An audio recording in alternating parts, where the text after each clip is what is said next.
اعوذ باللہ من الشیطان الرجیم بسم اللہ الرحمن الرحیم الحمد للہ رب العالمین والعاقبۃ للمتقین والصلاة والسلام علی سید المرسلین وآلہ الطیبین الطاہرین المعصومین ولا سیما بقیۃ اللہ فی الارضین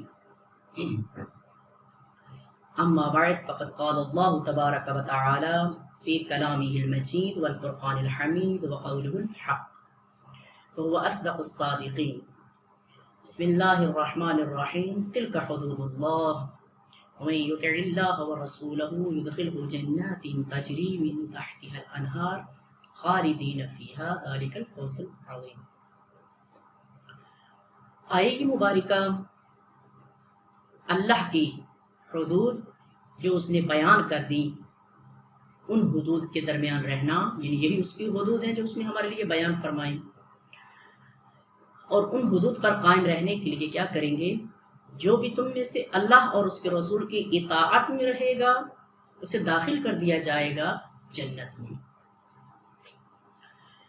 جب جنت میں داخل کر دیا جائے گا اس کو، تو پھر وہ ہمیشہ کے لیے اس میں رہے گا، اور یہی اس کی عظیم کامیابی ہے، اسی میں وہ کامیاب ہوگا۔ اللہ کی حدود کو قائم رکھنے کے لیے انسان چاہتا ہے کہ میں ہمیشہ قائم رہوں ان حدود پر۔ اس کے لیے کچھ عناصر ایسے ہیں کہ جو انسان کو اللہ کی حدود پر قائم رہنے کے لیے اکساتے ہیں یا راغب کرتے ہیں اس چیز کی جانب کہ تم اللہ کی حدود کے سایہ میں رہو، اللہ اور اس کے رسول کی اطاعت میں رہو۔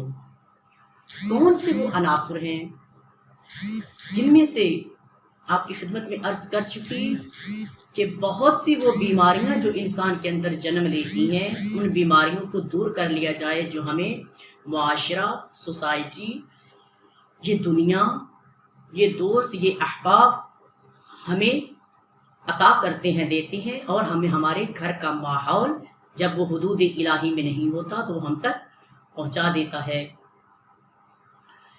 جو ہمیں اللہ کی حدود سے دور کرتے ہیں، فار ایگزامپل حسد کا ہونا، بغض کا ہونا، کینے کا ہونا، غیبت کا ہونا، چوری کا ہونا، حرام کا انجام دینا، اور جتنے بھی وہ امور کے جو ہمیں خدا کی حدود سے دور کر دیتے ہیں، یہی عناصر، یہی امور، یہی افعال اگر ہم ترک کر دیں اور اپنے اندر اس کے برعکس صفات کو پیدا کر لیں تو وہ ہمیں اللہ کی حدود کے سائے میں رہنے کی طرف رغبت دلاتے ہیں اور کمکار ہوتے ہیں، مددگار ہوتے ہیں ہمارے۔ جن میں سے کر لیجئے اللہ کی حدود پر قائم رکھنے کے لیے، جیسے سید الشہداء علیہ السلام نے جب آپ شب عاشور بار بار مذاکرات فرما رہے تھے، خطبے دے رہے تھے، اور روز عاشور خطبے دے رہے تھے، شب عاشور خطبے دے رہے تھے، امام علیہ السلام نے فرمایا کہ اتنے دلائل دینے کے بعد جب کوئی آپ کی بات کو قبول نہیں کر رہا تھا، فوج اشقیاء میں عمر بن سعد کھڑا تھا، امام نے فرمایا جانتے ہو ان پر میری بات اثر کیوں نہیں کر رہی؟ اس لیے کہ ان کے شکموں میں حرام بھرا ہوا ہے، اور جس کے شکم میں بھی حرام ہوگا کبھی حق کی بات اس پر اثر نہیں کرے گی، اور وہ حق کا ساتھ نہیں دے گا۔ حق کا ساتھ دینے کے لیے کیا کرنا ہوگا؟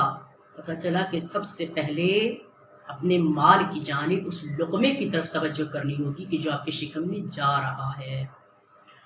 اگر اپنی زندگی کو، اگر اپنے کاموں کو چاہتے ہو کہ سید الشہداء کی جانب یا راہ حق پر، کامیابی کے راستے پر ہمارے افعال نظر آئیں اور ہماری شخصیات ان افعال کی وجہ سے نمایاں ہو جائیں، تو پھر ہمیں توجہ کرنی پڑے گی اس چیز کی جانب کہ لقمہ حلال اتنا اہم کیوں رکھا گیا حق کی گواہی کے لیے۔ حق کی گواہی کے لیے لقمہ حلال جو رکھا گیا، جیسے اکثر آپ کہتے ہیں کہ ولایت کی گواہی ہمیشہ وہ دے گا جس نے لقمہ حلال کھایا ہے یا جو حلال زادہ ہے۔ بہت سے لوگ آنکھوں سے دیکھے ہیں ولایت کی گواہیاں بھی دے رہے ہوتے ہیں مگر لقمہ حرام بھی کھا رہے ہوتے ہیں. ایسا کیوں ہے؟ ایسا اس لیے ہے کہ لقمہ حلال کی اہمیت کو جانا نہیں. یا تو دیکھے دکھائے ولایت کی گواہی دی جا رہی ہے کہ علی حق ہے، اہل بیت حق ہیں، یا ان کو سوسائٹی یہ کہہ رہی ہے کہ یہ اچھوں کا راستہ ہے، یہ بہترین لوگوں کا راستہ ہے، اس راستے کی جانب آئیے. دوسری جانب دیکھتے ہیں کہ لقمہ حرام سے بھی پرہیز نہیں ہے بلکہ ترجیح دی جا رہی ہے حرام کو، حرام سے ہی حاصل کر کے لیا جا رہا ہے، اسے کیا جا رہا ہے. اور پھر اس لقمہ حرام کو کھا کر جب امام نے فرمایا نا میں جانتا ہوں ان پر میری بات اثر کیوں نہیں کر رہی، اس لیے کہ ان کے پیٹوں میں حرام بھرا ہوا ہے، ان کے پیٹوں میں مشتبہ مال ہے، پاکیزہ اور کلیئر مال نہیں ہے. اس لقمہ حلال کو کمانے کے لیے انسان کو سب سے پہلے کیا کرنا پڑے گا؟ اللہ کی حدود کو یاد کرنا پڑے گا. اللہ نے میرے لیے یہ حدود مقرر کر دی اور انہی حدود کے اندر رہتے ہوئے مجھے اپنی زندگی کو گزارنا ہوگا. جتنا بھی مال حاصل کر لیں، آج تک کوئی یہ نہیں کہہ سکتا کہ میں اپنا مال، جتنا سرمایہ میں نے بنایا، جتنی جائیدادیں بنائی، جتنے بینک بیلنس بنائے میں نے، ان میں سے کچھ بھی ساتھ لے کر نہیں گیا. بلکہ رسول معظم فرماتے ہیں کہ اے فرزند آدم، مخاطب ہے پیغمبر گرامی ہم سے، اے فرزند آدم، دوست مال تین لوگوں کا دوست ہے. یعنی یہ تین چیزیں تمہاری دوست ہیں جو تم نے حاصل کر لی. فرمایا اگر مال کو دوست رکھتے ہو تو یہ مال تمہیں کیا کرے گا؟ مرنے تک تمہارا ساتھی ہے، تمہارا دوست ہے. یعنی تمہیں کفن پہنا دے گا اپنے مال سے، اپنی ذات سے جو تم نے کمایا. مرنے تک تمہارا دوست ہے، تمہارا ساتھی ہے. دوسرا، تمہیں جو دوست جن چیزوں ایک مال کو دوست رکھتے ہو تو وہ مال کہاں تک؟ مرنے تک تمہارا ساتھ دے گا. اہل و عیال کے لیے اس مال کو تم کماتے ہو، حاصل کرتے ہو کہ اہل و عیال اور ان کی ہماری گھریلو زندگی اچھی رہے، اولادیں ہمارے اچھے طریقے سے پڑھ جائیں، چاہے ہم جہاں سے بھی کسی کا لے کر بیٹھے ہوں، ہتھیا کر بیٹھے ہوں، بچے ہماری ڈگریاں حاصل کر جائیں. یہ مال کہاں تک ہے؟ تمہارے مرنے تک تمہارا دوست ہے، ساتھ دے رہا ہے، کفن پہنائے گا اینڈ تک تم. اہل و عیال جن کو تم دوست رکھتے ہو وہ قبر تک تمہارے دوست ہیں، قبر تک تمہارے ساتھ جائیں گے. اور پھر فرمایا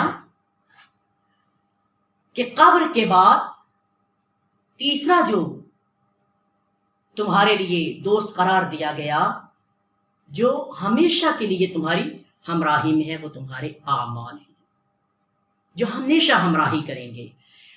یعنی مال نے بھی ساتھ چھوڑ دیا، کفن آخری حد تھی اس سے. اہل و عیال نے ساتھ چھوڑ دیا، قبر آخری حد تھی، دفن کرنے کے بعد فوراً واپس آ گئی. آگے جو تمہارا ہمیشہ کے لیے دوست ہے، جو تمہیں فائدہ پہنچائے گا، وہ تمہارے اعمال ہیں. اب اندازہ کر لیجئے، جتنی بھی بہترین زندگی گزار کے چلے جائیے، محلات بنا کے چلے جائیے، سب کچھ ان اولادوں کی خاطر، اہل و عیال کی خوشی کی خاطر، مشتبہ مال میں سب کچھ کر کے اگر چلے جائیں گے، تو ہمیشہ کا جو دوست ہے آپ کا، وہ آپ کے اعمال ہیں. اب وہ اعمال صالحہ ہیں یا برے اعمال ہیں آپ کے، جب آپ کو ہمیشہ انہی کے ساتھ رہنا ہے اور اسی کے مطابق زندگی کو گزارنا ہے. پیغمبر گرامی علیہ الصلوۃ والسلام فرماتے ہیں کہ روز قیامت صاحب مال کو بلایا جائے گا. جب اسے بلایا جائے گا تو پل صراط کی جانب اسے لے جایا جائے گا. پل صراط پر جب لایا جائے گا تو جس نے حدود اللہ کو دیکھتے ہوئے مال کو خرچ کیا، اطاعت خدا اور رسول میں خرچ کیا، اس کے آگے مال ہوگا اور پیچھے صاحب مال ہوگا. پل صراط کو دیکھ کر ڈر رہا ہوگا، گھبرا رہا ہوگا، پریشان ہوگا. یہ مال پکار کر کہے گا ڈر نہیں، تو نے مجھے راہ خدا میں خرچ کیا ہے. ڈر نہیں، تو نے مجھے اللہ اور اس کے رسول اور اہل بیت اطہار کی اطاعت میں خرچ کیا ہے۔ یہ ڈرنے کا مقام نہیں، پورے صراط کو جلدی سے عبور کر لے اور جنت میں داخل ہو جاؤ۔ کہتے ہیں پھر اس صاحب مال کو لایا جائے گا جس کا مال پیچھے ہوگا اور صاحب مال آگے ہوگا۔ جب پورے صراط سامنے آئے گی تو کھڑا ہو جائے گا، ڈرے گا، گھبرائے گا، پریشان ہو جائے گا۔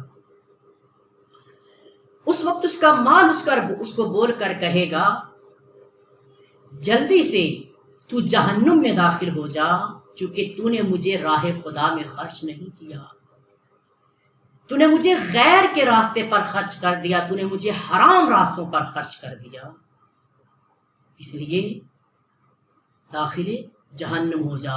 اور وہ جہنم میں جب داخل ہو جائے گا، پروردگار فرماتا ہے کہ ہلاک ہو جائے گا۔ ہم سمجھتے ہیں کہ ہم نے مال کو اگر حاصل کیا جن ذرائع سے بھی، اکثر مومنات سے جب بات ہوتی ہے یا مشاہدہ ہوتا ہے ان کے گھرانوں کا بھی، مال کو حرام سے خرچ کیا ہوتا ہے مگر اسے حاصل کیا ہوتا ہے حرام سے، مگر کیا کرتے ہیں وہی حرام سے حاصل کیے ہوئے مال کو حلال پہ خرچ کرنے کی کوشش کر رہے ہوتے ہیں۔ فار ایگزامپل مجالس کروا رہے ہیں، تبرک دے رہے ہیں، نیازیں دے رہے ہیں، تو کہتے ہیں ہم نے بہترین عمل کر لیا کہ ہم نے مجلس سے سید الشہداء کر لی، عزائے سید الشہداء بچھا لی، تو ہم سے بی بی راضی، ہم سے خدا راضی، ہم سے رسول اللہ راضی۔ یہ کس نے کہا آپ سے خدا راضی؟ کس نے کہا آپ سے رسول اللہ راضی؟ کس نے کہا آپ سے سید دو عالم راضی؟ نہیں معیار یہ تو نہیں۔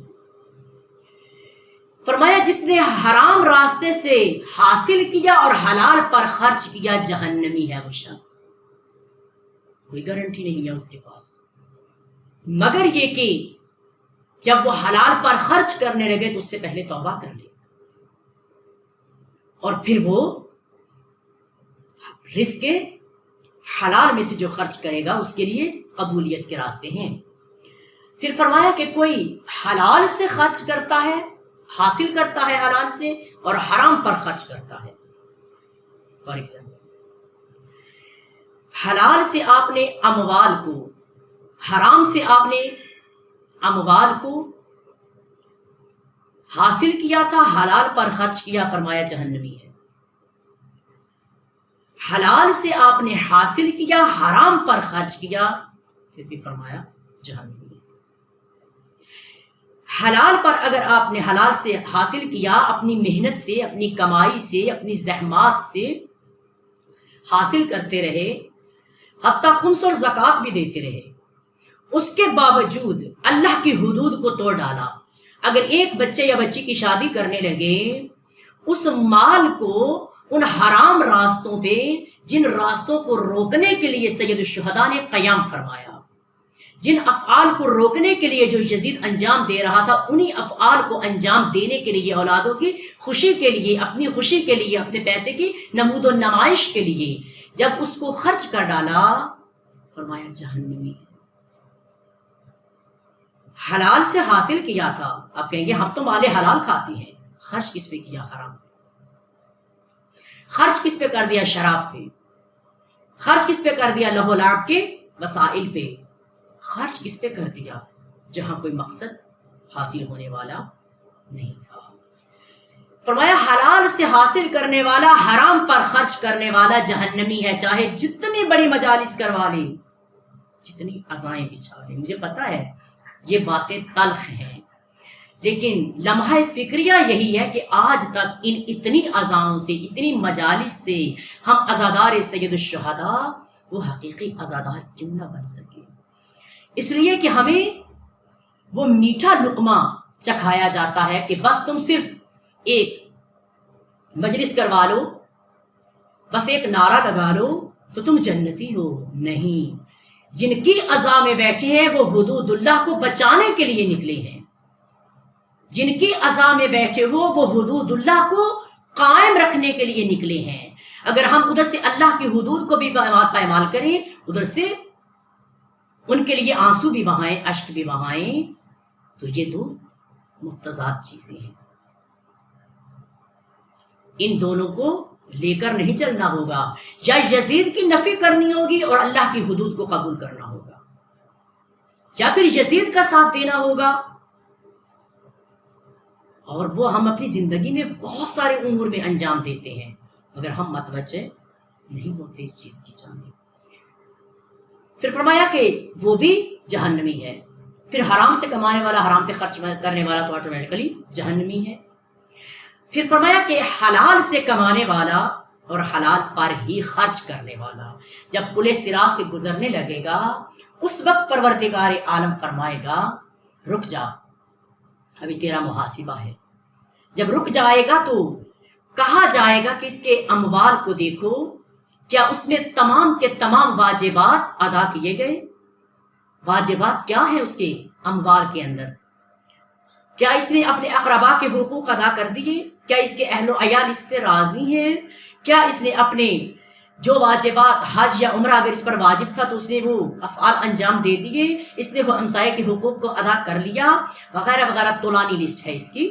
اگر اس نے یہ انجام دے دیے، وہ بول کر کہے گا پروردگارا میں نے اپنے یہ تمام واجبات ادا کر دیے۔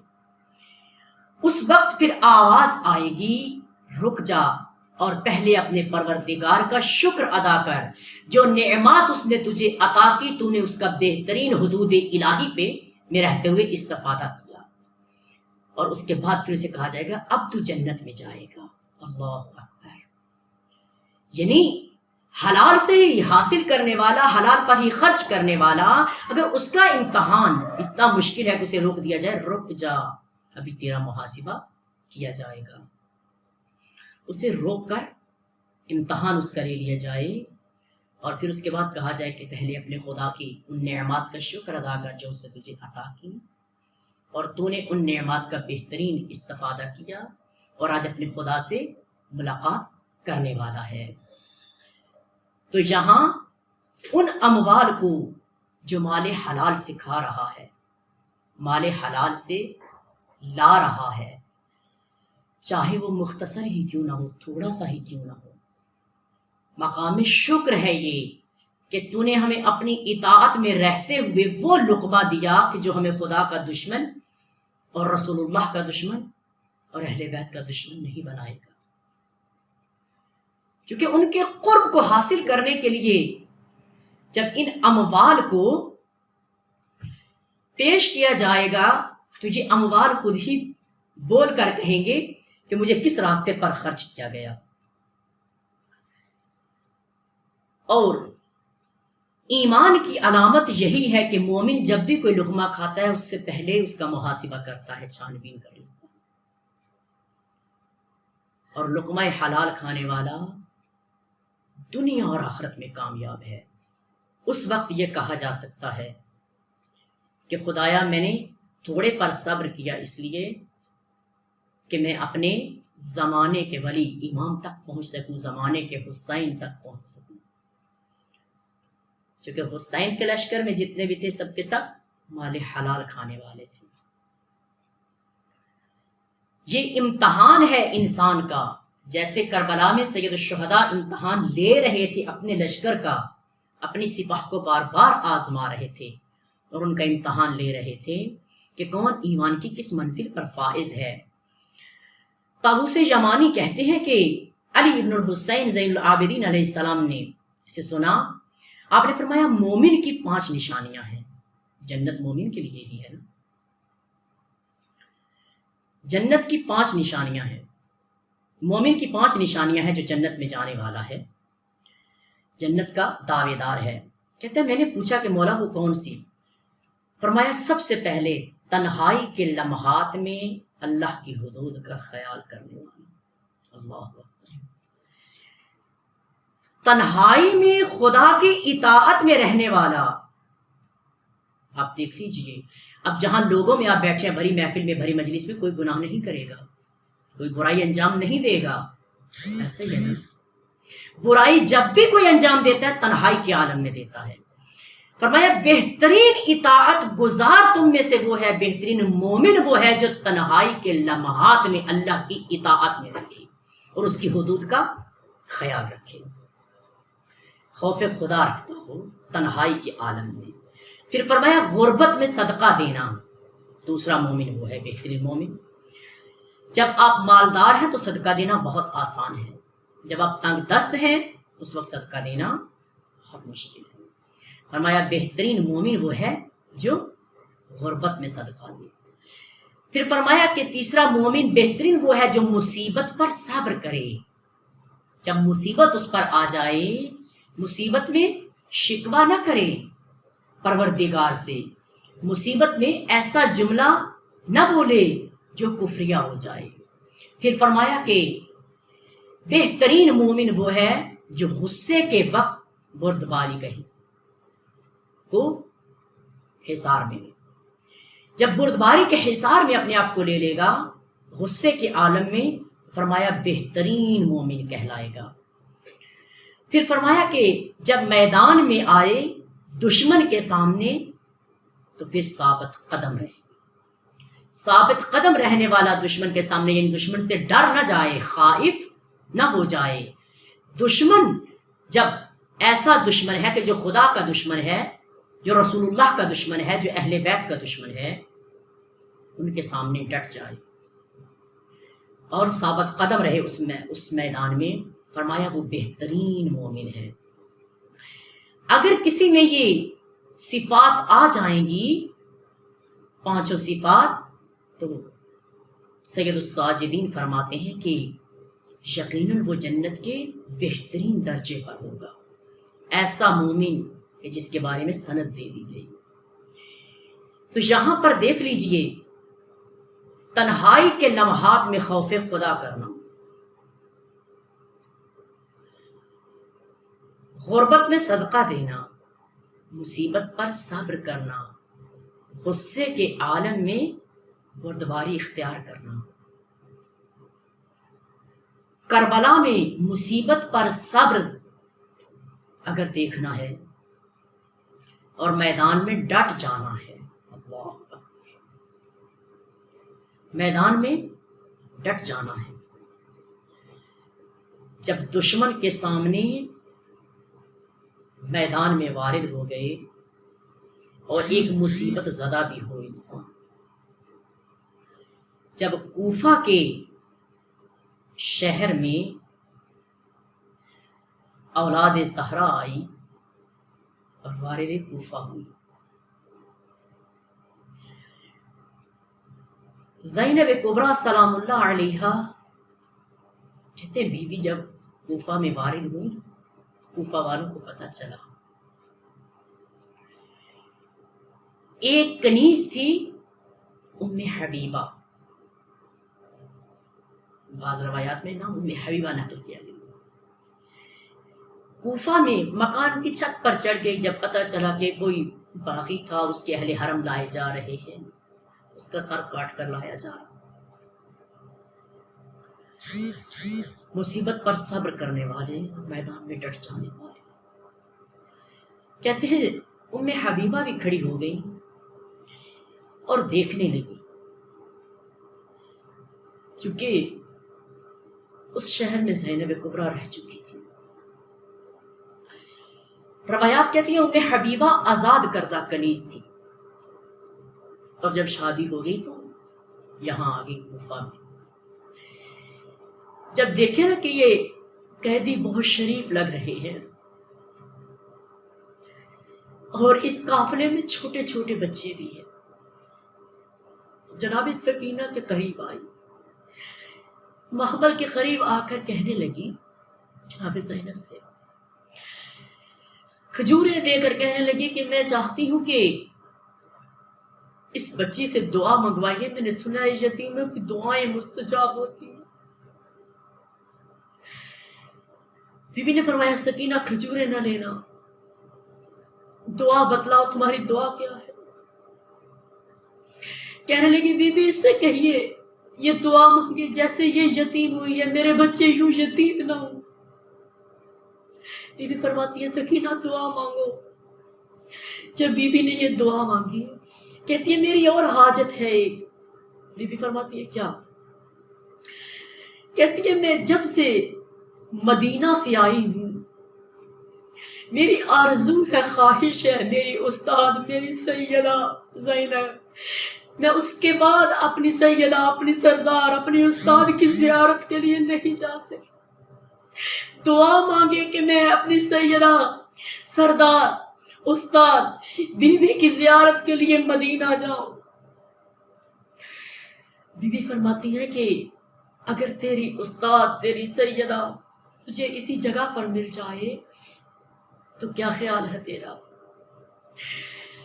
ام حبیبہ کہنے لگی بی بی یہاں کا ماحول دیکھ، میری سیدہ کا نام یہاں لینا توہین ہے زینب کی۔ یہاں شرابی کھڑے ہیں، تماشائی کھڑے ہیں جہاں نام لیا جا رہا ہے۔ بیوی فرماتی ہے کہ کیوں ایسے ماحول میں تیری سیدہ کبھی نہیں آئی؟ ایسے ماحول کو تیری بیوی نے کبھی نہیں دیکھا؟ کہنے لگی بیوی نہیں، میری سیدہ جب ماں کی قبر پر جاتی تھی، اس کا ایک بھائی عباس تھا جو مدینے کی گلیوں میں آواز لگا کے کہتا تھا مدینہ والوں باہر نہ آنا، زہرا کی بیٹی ماں کی قبر پر جا رہی ہے۔ کہتے اسی وقت بی بی نے فرمایا ام حبیبہ میرے چہرے سے بال ہٹا۔ جب بال ہٹائے بی بی فرماتی آنا زینب بنت علی، میں علی کی بیٹی زینب ہوں۔ ام حبیبہ نے ماتم شروع کیا، رو کر کہنے لگی بی بی یہ حال کس نے بنایا ہے؟ بی بی تیرا علی اکبر کہاں گیا؟ تیرا عباس کہاں گیا؟ تیرا حسین کہاں گیا؟ الا لعنت اللہ علی الظالمین وسيعلم الذین ظلموا ای منقلب ینقلبون۔